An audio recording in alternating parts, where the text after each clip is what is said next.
You need primary sources because if you don't, like, if you just have some two crazy random people, you don't know what their heritage is or what their beliefs are. You gotta have facts from like a diary, primary source.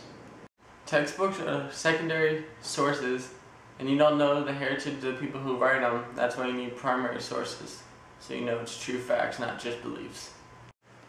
Today I have with me Harriet Jacobs. What was it like to be a slave in the Royal South, Miss Jacobs?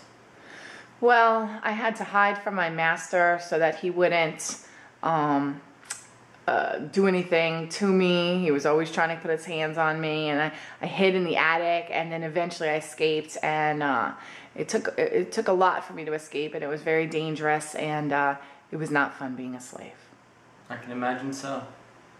Next, we have William Byrd from Virginia, who inherited his father's plantation in 1709.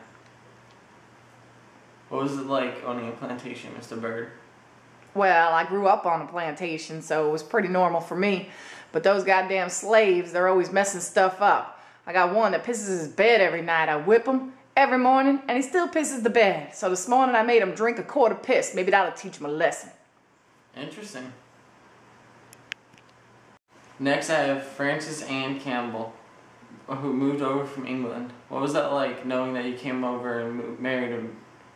Being anti-slaverist and knowing you married a man with 600 slaves, Miss Campbell?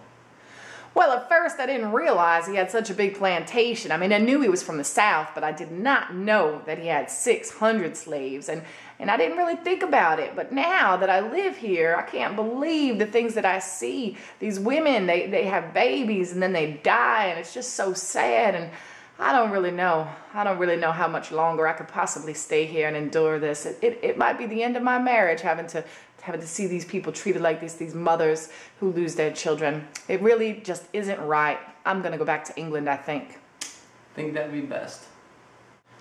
Thanks for joining us here today. And as you can see, it is very important to have sources from other than just secondary. You need first-hand experiences such as diaries.